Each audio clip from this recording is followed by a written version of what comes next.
오토파일럿을 실행했을 때 물론 운전자의 손이 이 핸들 위에 있어야만 하지만 손을 뗄 수도 있습니다. 손을 떼고 과연 몇 초 정도 흐르면은 경고가 뜨게 되는지 보통 30초 정도로 알고 있고 저도 그렇게 알고 있었는데요. 30초보다는 좀 긴 것 같습니다. 그래서 정확하게 얼마 정도의 시간이 흐르면 운전대에 손을 잡으라고 하는 경고가 뜨는지 그거를 한번 체크해 보려고 합니다. 여기 지금 스톱워치를 실행시켰고요. 이 운전대에 사람 손이 있다는 거를 한번 인식시켜 주거나 흔들어 주고 나서 살짝 시작을 눌러 보겠습니다. 지금 손을 뗐고 물론 뭐 발은 아까부터 다 떼고 있었습니다. 그러니까 지금 차가 혼자 운전을 계속해서 해왔던 거고요. 차선 변경할 때 깜빡이만 한 번씩 넣어주면 운전을 혼자서 계속 할 수가 있습니다. 물론 단지 이제 그 전방 주시를 해야 된다는 규정이 있기 때문에 항상 운전대 위에는 사람의 손이 있어야 된다는 건데 지금 현재는 제가 방금 이게 무의식적으로 만져버렸는데 아마 인식은 못했을 거예요. 제가 살짝만 올려놨었기 때문에 아마 아직까지도 운전자의 손이 떨어져 있다고 인식을 할 것 같은데요.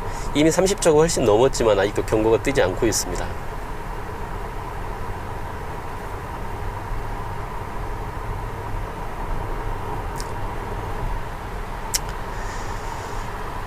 네, 지금 54초, 55초.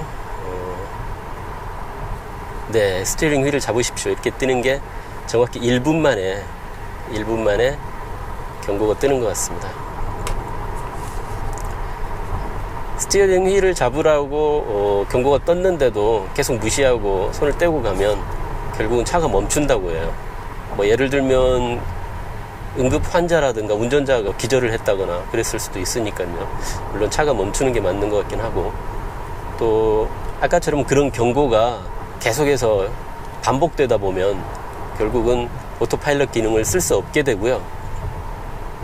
어딘가에 파킹을 했다가 다시 출발해야만 오토파일럿을 쓸 수 있게 해놨더라고요. 그래서 이 경고가 너무 자주 뜨면 결국은 해당 주행 구간에서는 오토파일럿을 쓸 수가 없게 되어 있습니다. 자, 이번에는 고속도로에서 오토파일럿을 가장 효율적으로 사용하는 방법이 어떤 것인지 한번 알아보도록 하겠습니다. 현재 이 고속도로의 제한 속도는 100km고요. 시속 100이고 제가 오토파일럿으로 맞춰놓은 최대 속도는 시속 110으로 되어 있습니다. 그런데 앞에 지금 트럭이 한 대 느리게 가고 있기 때문에 현재 시속 79km 속도로 가고 있는데요. 물론 여기서 이제 오토파일럿을 해제하고 수동 모드로 저 트럭을 추월할 수도 있습니다. 이렇게 핸들을 꺾어주면 오토파일럿이 풀리면서 하지만 오토 크루즈 기능은 아직 남아있거든요. 그래서 시속 최대 110으로 되어 있기 때문에 저는 현재 엑셀에서 발을 떼고 있지만 속도가 지금 많이 나고 있습니다.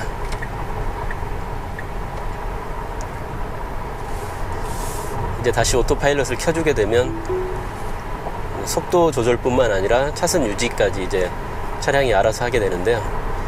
그래서 핸들을 꺾어서 오토파일럿을 끄게 되는 경우에는 오토 크루즈 기능은 그대로 남아있기 때문에 약간 주의가 필요합니다. 저도 처음에 갑자기 차가 막 속도를 내니까 당황스럽기도 하고 했는데 만약에 자동 차선 유지 기능 외에도 오토 크루즈 기능까지 끄고 싶다면 브레이크를 살짝 밟던지 아니면 이 오토파일럿 레버를 저 아래쪽으로 2번 밀어주면 그러니까 실행할 때하고는 반대쪽으로 2번 밀어주면 두 가지 기능이 모두 다 해제가 됩니다.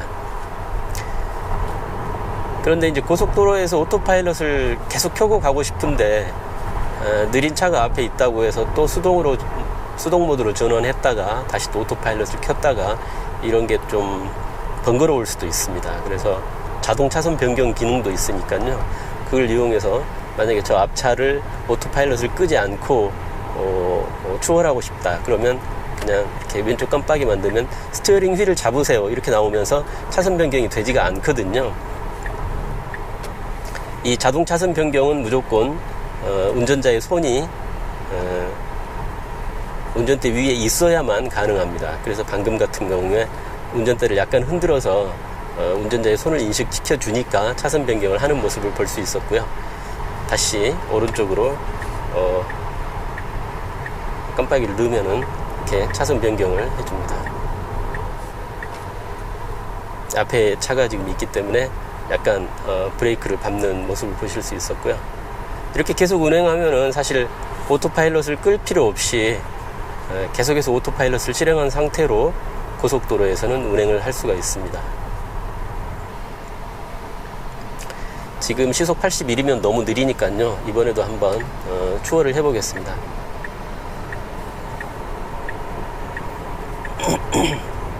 깜빡이만 꺼주고요. 알아서 속도를 지금 늘리고 있습니다. 추월을 하기 위해서. 자, 그러고 나서 곡선 구간이긴 하지만 차선 변경을 또 한번 해보겠습니다. 물론 스티어링 휠을 잡으라고 또 경고가 뜨죠. 네, 꺼주고요. 이렇게 가면은 계속 물론 계속 손을 떼고 갈 수는 없습니다. 1분 정도 지나면 또 경고가 뜨게 되니까요.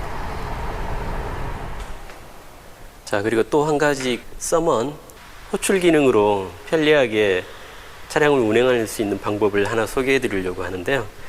아침에 출근할 때 보면 이 표지판을 제 주차 구역에 놓으려면 일단 차에 탑승해서 차를 앞으로 뺀 후에 이 표지판을 갖다 놓고 다시 차를 타고 나가야 되는데, 차에 내렸다가 탔다가 이게 번거롭지 않습니까? 지금 제가 거의 기둥과 거의 근접할 정도로 주차를 해놨는데요.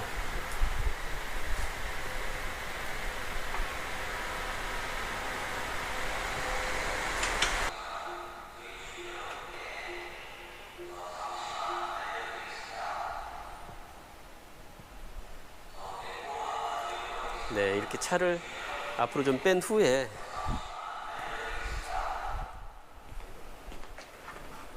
표지판을 갖다 놓고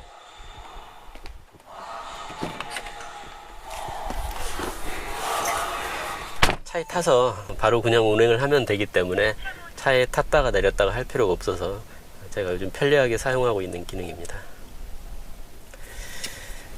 자, 그리고 이번에는 테슬라의 오토파일럿 하드웨어는 차량 외부에 8대의 카메라, 그리고 차량 전방에 레이더 1대, 그리고 울트라소닉 센서라고 하는 센서가 12개인가 이렇게 붙어 있습니다. 차량 주변에 이렇게 삥 불러서 그런 카메라와 센서, 레이더 등이 부착되어 있는데요.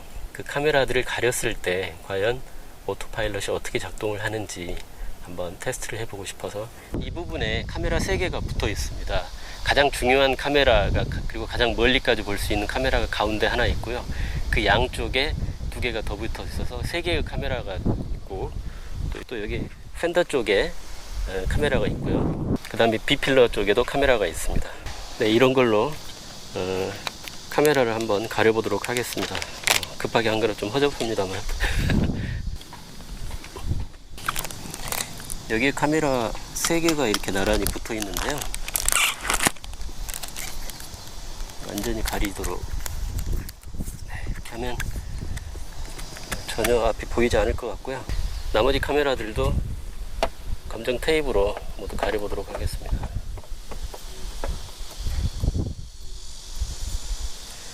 잘 안 가려질 수가 있으니까 2겹씩 하겠습니다.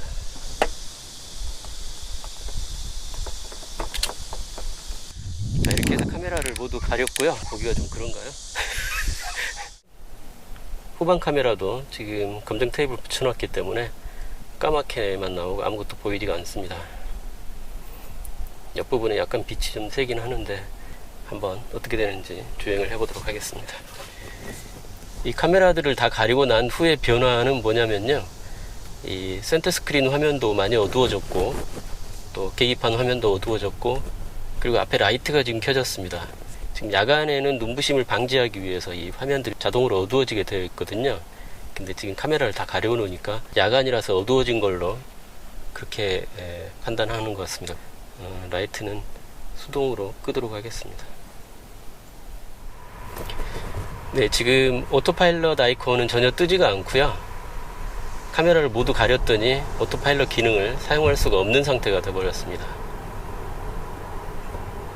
이 어두워서 잘 안 보이시겠지만 이 제 차 앞에 차량 한 대를 인지는 하고 있습니다. 이거는 뭐냐면 카메라가 아니고 레이더로만 인지한 결과인 것 같습니다. 그래서 이 차선은 비록 인식을 못하고 있지만 이 차량 앞에 장애물은 인식을 할 수 있다는 것을 알 수가 있고요. 지금 앞에 트럭이 한 대 있는데요. 여기 보시면 차량 한 대가 제 앞에 있는 걸로 인식을 하고 있습니다. 옆에 이제 그 장애물과의 거리라든가 이런 거는 소닉 센서를 통해서 판단하는 것이기 때문에 카메라와는 관계가 없이 양옆에 장애물 같은 경우에는 인식을 하는 것 같습니다. 그러면 전방 카메라만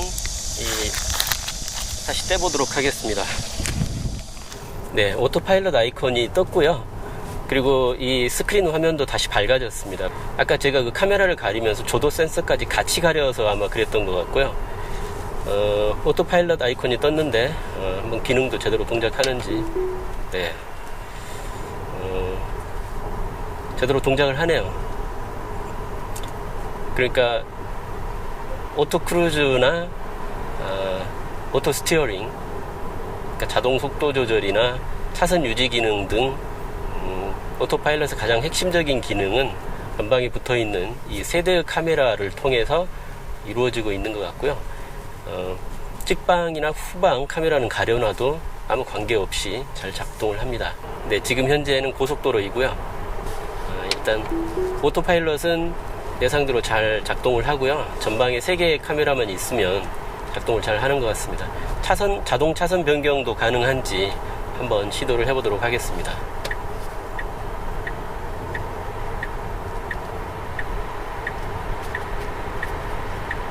네,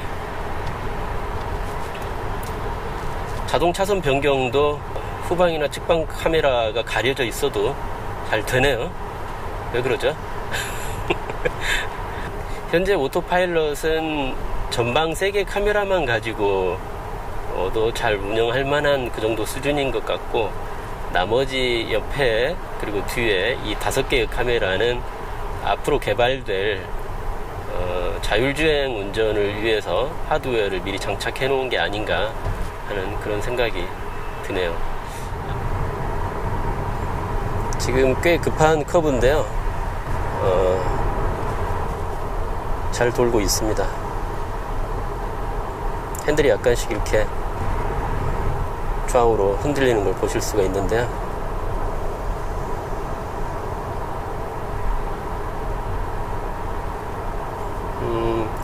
뭐 웬만한 사람이 운전하는 것보다 자연스럽게 코너링은 잘 하는 것 같더라고요. 여기는 공사 구간이기 때문에 아마 코너가 조금 급하게 돼 있을 것 같은데요. 네, 혹시 모르니까 손을 바짝 대고.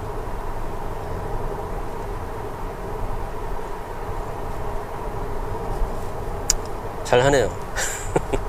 네, 방금은 약간 속도도 줄였고요. 앞차의 간격 때문에.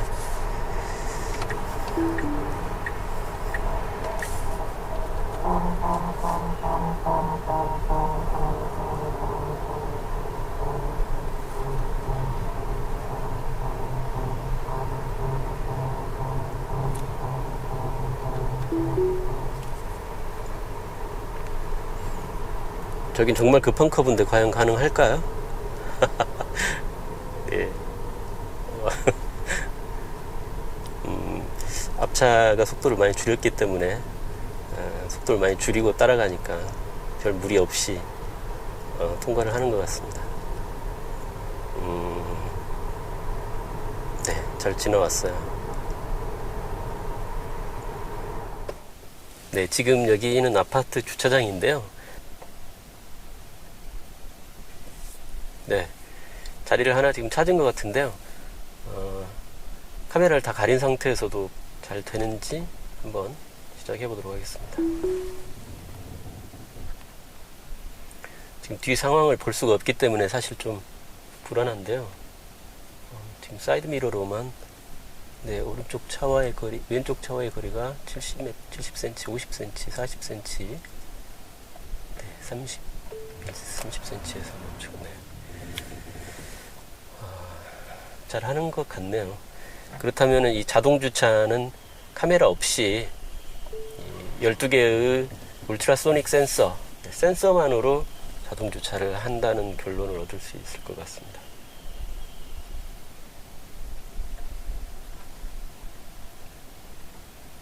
네, 지금 들어가고 있는 모습이고요. 오른쪽 차, 왼쪽 차 간격 잘 맞춰서 된 것 같고요. 한번 나가서 보도록 하겠습니다.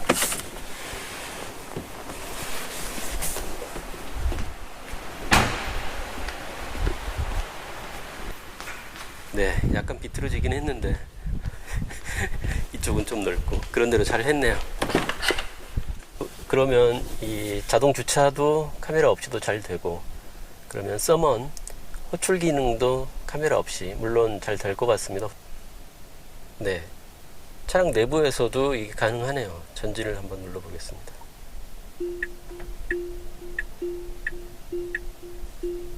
네, 원래는 운전자가 밖에서 하는 게 대부분인데요. 뭐 차량 내부에서 이런 걸 굳이 할 이유가 없으니까요. 네, 멈추는 건 상당히 터프하게 멈췄고요. 다시 후진.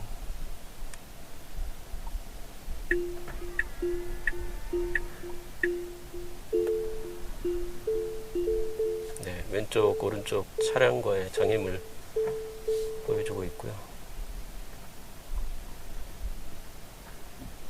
네, 제가 멈춘 게 아닌데요. 뒤에 벽과의 안녕하세요. 오늘은 오토파일럿에 대해서 좀 더 세부적으로 좀 한번 설명을 드려보려고요. 이 사용자 설정 중에 운전자 보조 장치, 이 부분이 이제 오토파일럿에 관한 설정들이 다 모여 있는 곳이거든요. 개념을 좀 미리 정리할 필요가 있는데요. 흔히들 말하는 자율운전하고 오토파일럿은 좀 다른 개념이라고 볼 수 있습니다.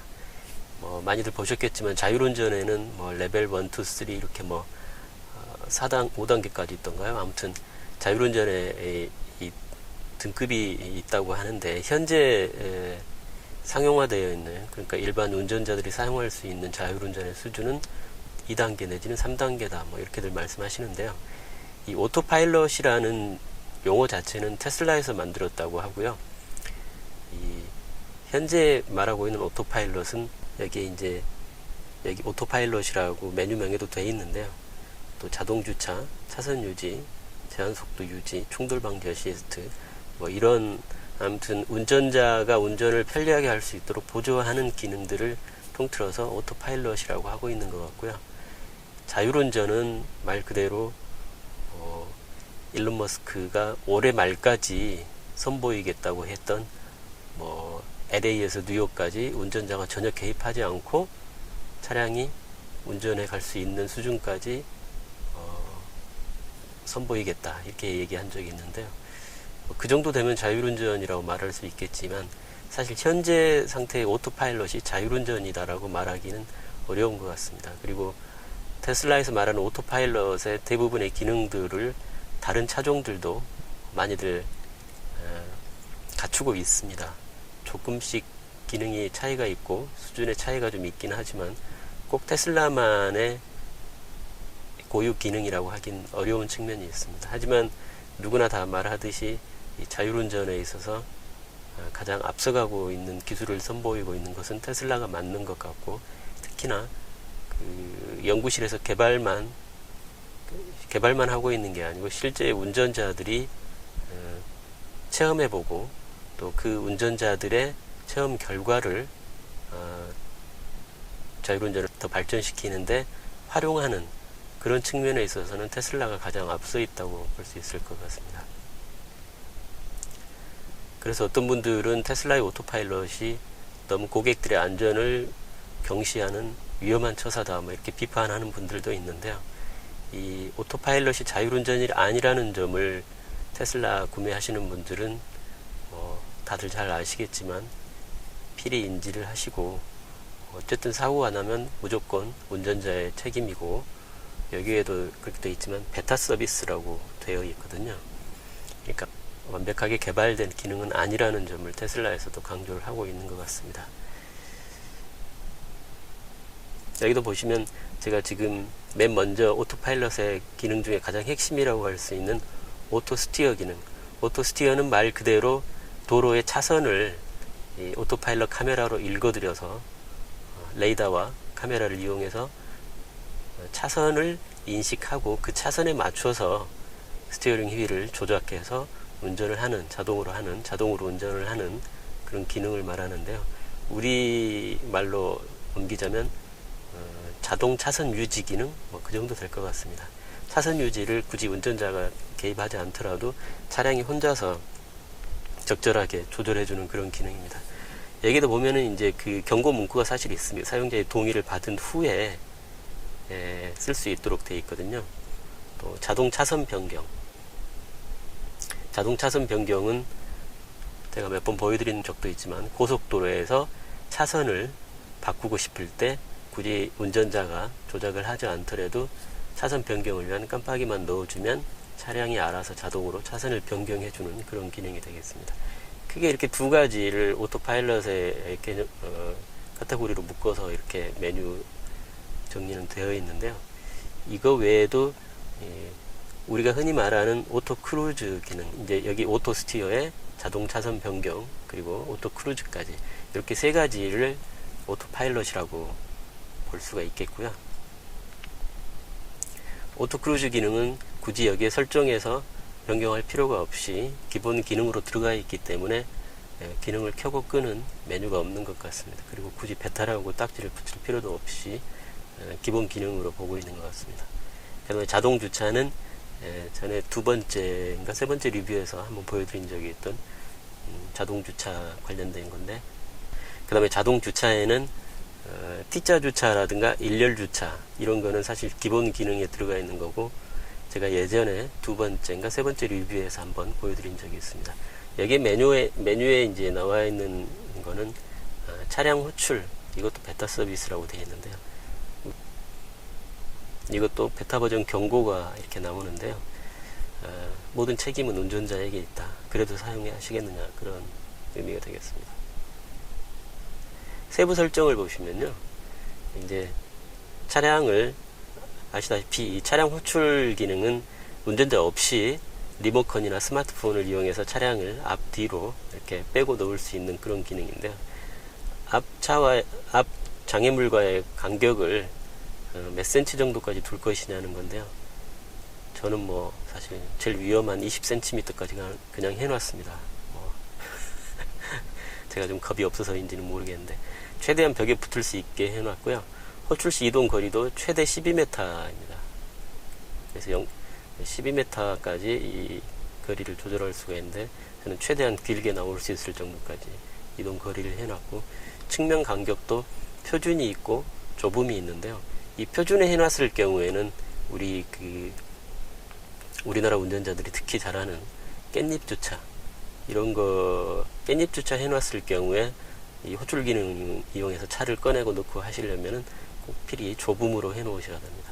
물론 이렇게 좁음으로 했을 경우에는 장애물과의 차량 스크래치가 발생할 가능성도 물론 있겠지만, 제가 아직까지 경험한 바로는 그 정도 상황이면 차가 스스로 알아서 제동을 했던 것 같고요. 굳이 스크래치가 일어난 경우는 없었습니다. 그래서 저는 그냥 좁음으로 해놨고요. Continuous Press 모드라고 되어 있는데요. 이거는 스마트폰에서 이 서먼 기능을 이용할 때 전방이나 후방 버튼을 계속 누르고 있을 때 차가 움직이게 하는 기능입니다. 물론 그렇게 해도 되지만은 그냥 한 번만 눌러서 차를 전방 후방으로 뺄 수 있게 하기 위해서는 그냥 아니오로 이렇게 해놔야만 가능하고요. 그리고 자동차 키로 이 호출 서비스를 이용하기 위해서는 필히 이 Continuous Press 모드를 아니오로 해 놓으셔야 됩니다. 이 외에 이제 직각 T자 주차라든가 일렬 주차 같은 경우에는 별도로 메뉴에 설정하는 부분은 없습니다. 차량의 그냥 기본 기능에 들어가 있기 때문인 것 같습니다. 그 다음에 차선 유지 어시스트, 이건 아마도 운전자의 졸음운전 같은 걸 방지하기 위해서 깜빡이를 켜지 않고 차선을 변경하는 경우에 이 운전대가 덜덜덜덜 떠는 그런 기능이더라고요.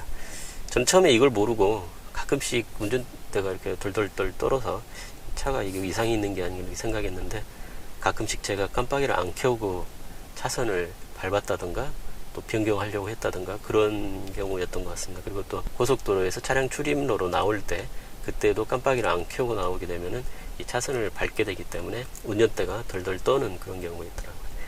제한 속도 유지 어시스트라고 되어 있는데요. 이 부분은 제한 속도 유지 어시스트는 그 GPS 상의 위치 정보를 이용해서 맵 데이터 상의 차량의 제한 속도를 운전자에게 알려주는 그런 기능입니다. 그래서 경고음과 화면 표시를 같이 하게 할 수도 있고, 그냥 화면에만 표시하게 할 수도 있고, 아예 끄게 할 수도 있더라고요. 이 절대 속도로, 속도 제한을 절대 속도로 해놨을 경우에는 본인이 시속 몇 킬로 이상이 되면은 나한테 경고를 해주도록 그렇게 설정을 할 수 있는 거고요. 상대 속도로 해놓으면 이때는 GPS상의 제한 속도 정보를 불러와서 화면에 뿌려주는 그런 기능인데, 그냥 뿌려주는 게 아니고 제한 속도 대비 운전자가 10km까지는 더 올려서 혹은 낮춰서 이렇게 설정을 할 수가 있습니다. 그래서 저 같은 경우는 플러스 10km로 이렇게 해놨는데요. 이 값이 오토파일럿 주행할 때 적용이 되더라고요. 그러니까 고속도로에서는 사실 의미가 없습니다. 고속도로에서는 오토파일럿의 속도가 무제한이고요. 뭐 무제한까지는 아니지만 오토파일럿을 운영할 수 있는 속도가 160, 시속 160인가 170 그 정도까지 될 겁니다. 근데 저는 간이 작아서 시속 160까지 오토파일럿으로 놓고 운행해 본 적은 물론 없는데요. 뭐 아무튼 그러니까 고속도로에서는 거의 무제한이라고 볼 수가 있고, 이건 이제 국도처럼 고속도로가 아닌 도로에서 해당이 되는데요. 예를 들어서 국도의 제한 속도가 80km라고 이제 GPS상의 맵 데이터에서 이제 불러왔는데, 나는 80km보다는 10km 정도는 더 빠른 속도로 운행을 하고 싶다 했을 때는 이렇게 플러스 10km를 해놓으면 80km가 제한 속도더라도 오토파일럿을 90km까지는 놓고 운행을 할 수가 있게 그렇게 되어 있더라고요. 그렇지만 이 10km 이상 더 초과해서 오토파일럿 속도를 높일 수는 없게 되어 있더라고요. 그 다음에 이제 충돌 방지 어시스트라고 있는데요. 차량 전방에 장애물이 나타났을 때 운전자에게 경고를 해주고, 경고를 했는데도 운전자가 브레이크를 밟지 않는 경우에 자동으로 브레이크까지 밟아주는 그런 기능인데, 제가 지금까지 한 달 한 보름 정도 이 차를 운행했는데, 이 AEB 충돌 방지 어시스트를 경험한 경우가 한 3번 정도 있었던 것 같습니다. 물론 3번 다 이 자동 제동까지 들어가진 않았고요. 화면상에 앞차를 붉은색으로 표시하면서 경고음을 발생시키더라고요. 한 번은 저도 모르는, 그러니까 잠깐 뭐 한눈을 판다거나 했을 때 앞차가 급정거하면서 그 경고가 나와서 제가 얼른 급제동을 했던 경우가 있고요. 나머지 2번은 저도 사전에 미리 인지를 하고 있던 상황이었는데 이 화면상에 경고를 해준 경우가 있었습니다. 제가 민감으로 해놨기 때문에 아마도 거의 모든 상황에서 미리 그렇게 경고를 해준 것 같고요. 그 다음에 자동 긴급 제동을 해제할 수도 있는데요. 굳이 꼭 해제해야 하는지 다시 한번 확인을 받고 해제를 하게 되어 있습니다. 그러니까 자동 긴급 제동은 전방 추돌 경고만 하는 게 아니고 차량이 적극적으로 더 개입해서 감속시키는 것까지 하는 기능인데, 이 감속은 굳이 하기 싫다면 여기서 해제를 할 수도 있겠지만 이거를 굳이 해제할 필요는 없을 것 같고요. 외국 운전자들의 사례를 보면 이 AEB 때문에 큰 사고를 미리 모면할 수 있었다는 경험담을 많이 볼 수 있었습니다. 네, 여기까지 오토파일럿에 대해서 심층 탐구를 한번 해봤습니다. 그리고 제 유튜브 채널에 구독해 주시는 분들도 너무너무 감사드리고요. 구독자 수가 3,000명이 넘었더라고요. 정말 감사드리고, 또 댓글 달아주시는 분들도 너무너무 감사드립니다. 제 댓글은 다 읽어보고는 있는데 일일이 다 감사 인사를 못 드리는 점을 다시 한번 말씀드리고요. 항상 제가 감사하게 생각하고 있다는 것을 꼭 알아주셨으면 좋겠습니다. 자, 다음번 영상에서 또 뵙겠습니다. 고맙습니다.